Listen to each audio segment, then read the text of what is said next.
Good morning class third. This is our Hindi book अविरल हिंदी पाठमाला एवं अभ्यास पुस्तिका।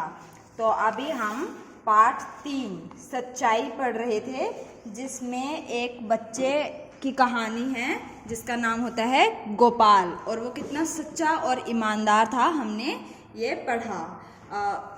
कहानी कुछ इस तरीके से थी कि बच्चे स्कूल में होते हैं तो जो गुरुजी होते हैं उनको कुछ क्वेश्चन सॉल्व करने देते हैं। तो एक बच्चा होता है गोपाल, वो सभी क्वेश्चंस बहुत अच्छे से सॉल्व करता है और सबसे पहले दे देता है। तो जो गुरुजी होते हैं वो बहुत खुश होते हैं कि सभी क्वेश्चन इतने अच्छे से सॉल्व कर दिए और सबसे पहले सॉल्व करके लेके आया। तो फिर गुरुजी उनको कुछ सवाल घर से करके लेके आने के लिए देते हैं। तो फिर और बोलते हैं कि किसी की मदद नहीं लेनी। तो वो गोपाल सॉल्व करता है, पर उससे एक क्वेश्चन उसका अटक जाता है, तो वो उससे सॉल्व नहीं होता। उसकी मम्मी कहती हैं कि पहले बेटा खाना खा ले, उसके बाद कर लियो। तो वो कहता है कि नहीं, बस एक सवाल रह गया, पहले ये कर लो फिर खाना खाऊंगा। और वो बहुत कोशिश करता है पर उससे होता नहीं। तो इतने में उसका कोई दोस्त आ जाता है, तो वो अपने दोस्त की हेल्प ले लेता है और वो क्वेश्चन सॉल्व कर देता है। उसका क्वेश्चन तो सॉल्व हो जाता है। अगले दिन किसी के भी पूरे क्वेश्चन सही नहीं थे, सिर्फ गोपाल के सारे क्वेश्चन ठीक होते हैं। तो अब जब गोपाल के सारे क्वेश्चन ठीक हो जाते हैं तो गुरुजी बहुत खुश होते हैं कि गोपाल ने सभी क्वेश्चन ठीक कर दिए। तो गुरुजी कहते हैं कि भाई मैं तुमसे बहुत खुश हुआ हूँ और इसीलिए मैं तुम्हें उपहार में एक कलम देता हूँ, एक पेन गिफ्ट करने के लिए वो बोलते हैं उसे। तो वो बहुत दुखी हो जाता है और वो ना बहुत तेज़ रोने लग जाता है। किस लिए रोता है? क्योंकि उसको पता होता है कि भाई उसने क्वेश्चन खुद नहीं किए और गुरुजी ने कहा था कि किसी की मदद नहीं लेनी, सभी क्वेश्चन खुद करके लाने हैं। पर क्योंकि वो ईमानदार था तो उसको पता था कि मैंने तो क्वेश्चन खुद नहीं किए। तो वो गुरुजी को कहता है कि गुरुजी उससे पूछते हैं कि तू रो क्यों रहा है, तेरे तो सारे क्वेश्चन ठीक हैं। तो वो कहता है कि सारे क्वेश्चन ठीक हैं पर एक क्वेश्चन मैंने खुद नहीं किया। तो गुरुजी को और खुशी होती है कि बेशक उसने किसी की मदद ली पर उसने झूठ नहीं बोला, उसने ईमानदारी से ये बात स्वीकार करी कि उसने सभी क्वेश्चन खुद नहीं किए थे। तो गुरुजी उसकी सच्चाई और अच्छाई को देखते हुए उसको इनाम में वो कलम दे देते हैं। और ये जो बच्चा था बड़े होकर कौन बना था? गोपाल कृष्ण गोखले के नाम से जाना जाता है बल्कि। और एक महान नेता थे जो हमेशा सच बोलते थे, सच का साथ देते थे, सच्चाई के रास्ते पे चलते थे। तो इससे हमें क्या सीख मिली? कि हमें हमेशा सच बोलना चाहिए, चाहे हमारी कोई भी गलती हो, कैसी भी गलती हो। ज़्यादा से ज़्यादा हमें डांट पड़ जाएगी या फिर थोड़ी सी पिटाई भी हो जाएगी, पर कम से कम हम अपने इस अच्छाई के लिए जाने जाएंगे कि ये बच्चा कभी झूठ नहीं बोल सकता, आप पे दूसरे विश्वास करेंगे और एक अच्छे बच्चे साबित होंगे। इसीलिए हमें चाहे हमारी कितनी भी बड़ी गलती क्यों ना हो, अपनी गलती को स्वीकार कर लेना चाहिए और सच बोलना चाहिए। गांधी जी को तो हम सभी जानते हैं। तो गांधी जी भी, महात्मा गांधी जो थे वो गोपाल कृष्ण गोखले को अपना गुरु मानते थे। तो ये हमारी कहानी थी। अब हमने इसके क्वेश्चन आंसर मौखिक प्रश्न कर लिए थे। तो हेमंत बेटा, आपने क्वेश्चन तो कर लिए, ठीक है, आपने आंसर डायरेक्ट लिखा। आंसर 1 गणित, आंसर 2 उसके मित्र ने की। ऐसे नहीं लिखना था, कलम दिया, ऐसे नहीं। मैंने आपको क्या बोला था? आंसर, सिर्फ आंसर लिखने के लिए इसीलिए बोल रहे हैं कि ताकि आपको ज़्यादा काम ना करने पड़े, और आप सिर्फ एक वर्ड लिख रहे हो, तो ऐसे काम नहीं चलेगा। आपको अच्छे से करना पड़ेगा। क्या करेंगे? पूरा लिखेंगे। दोबारा करेंगे ये क्वेश्चन। गुरुजी कक्षा में गणित विषय पढ़ा रहे थे, ऐसे करना है, ठीक है ना? ध्यान से करेंगे आगे। अब हम लिखित क्वेश्चंस को डिस्कस कर लेते हैं। फर्स्ट क्वेश्चन है, गुरुजी ने गोपाल की पीठ क्यों थपथपाई? तो गुरुजी ने गोपाल की पीठ क्यों थपथपाई थी? क्योंकि गोपाल के सभी सवाल सही थे, इसीलिए गुरुजी ने उसकी पीठ थपथपाई। यही कारण था ना, क्योंकि उसके सारे क्वेश्चन ठीक थे। तो आंसर लिखेंगे। आपको बुक में नहीं लिखना है, बुक में सिर्फ मैं लिखूंगी, आप तो अपनी नोटबुक में लिखेंगे, ठीक है ना? तो लिखना स्टार्ट करेंगे।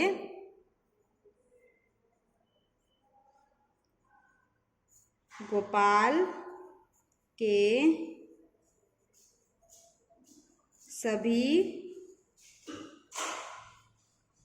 प्रश्न सही थे।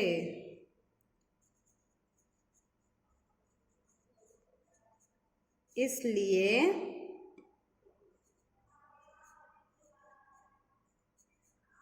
गुरुजी ने गोपाल की पीठ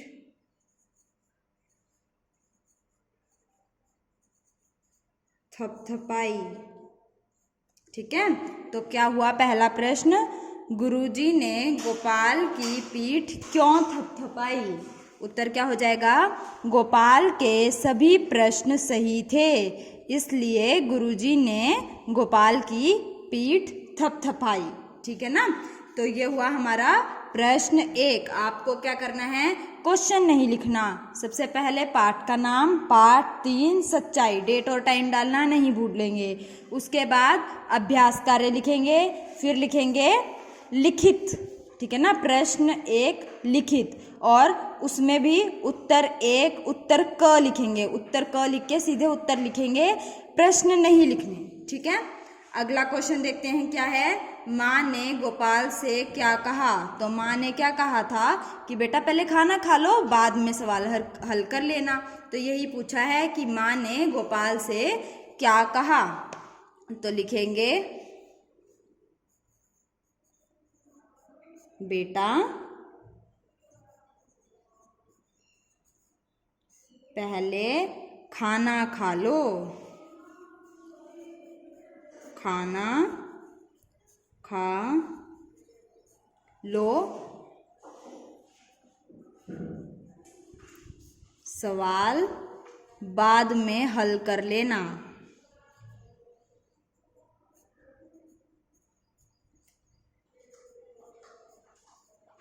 हल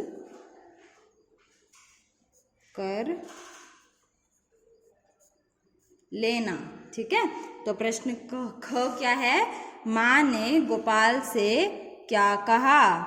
तो माँ ने गोपाल से क्या कहा था, बेटा पहले खाना खा लो, सवाल बाद में हल कर लेना। मैंने यहाँ मिस्टेक कर दी है,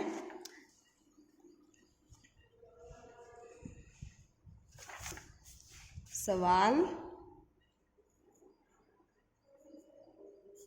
बाद में हल कर लेना।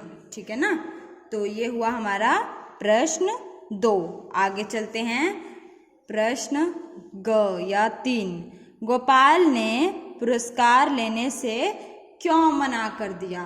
तो इसका आंसर क्या हो जाएगा, क्योंकि उसके देखो सभी सवाल ठीक थे, पर फिर भी उसने पुरस्कार लेने से इसीलिए मना कर दिया क्योंकि गुरुजी ने कहा था कि सारे प्रश्न खुद हल करने हैं। और उसने क्या किया, उसने अपने मित्र की मदद ले ली, तो उसको लगा कि ये तो छल हो जाएगा अगर मैं धोखे से इनाम ले लूँगा, तो इसीलिए उसने कहा कि मैं ये इनाम नहीं लूँगा, और पुरस्कार लेने से उसने मना कर दिया। तो गोपाल ने पुरस्कार लेने से क्यों मना कर दिया।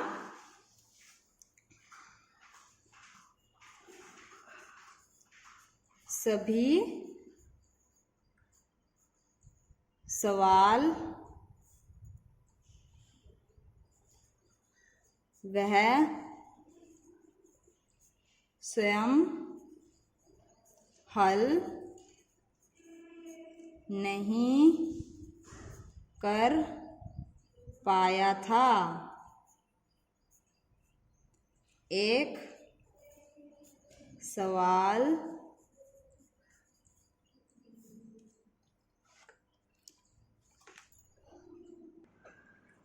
को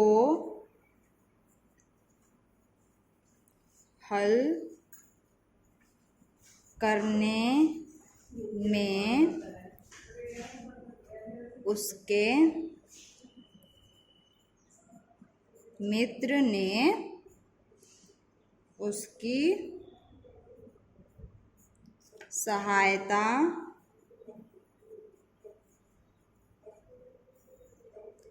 की थी।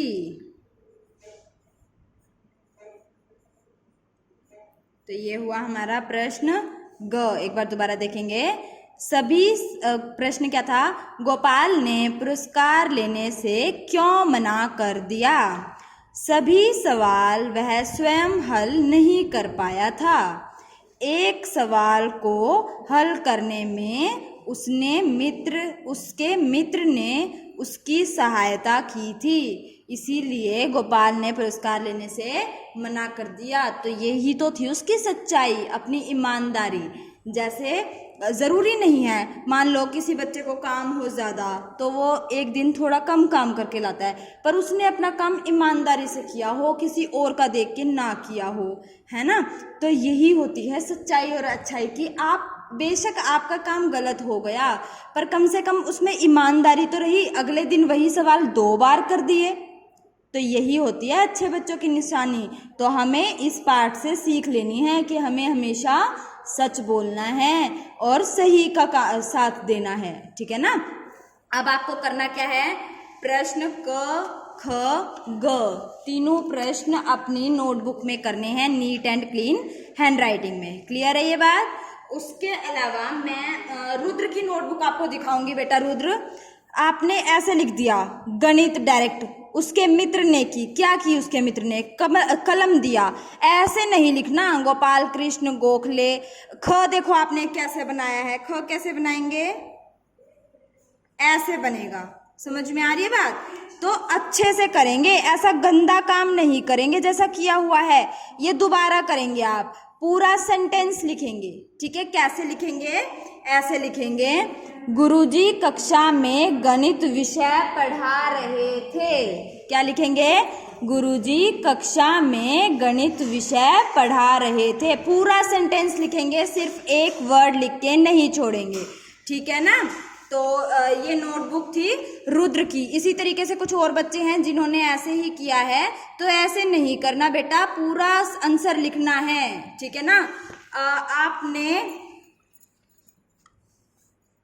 बाकी काम ठीक किया है, बस इस काम को ही ध्यान से देखेंगे और आगे से अच्छे से काम करेंगे।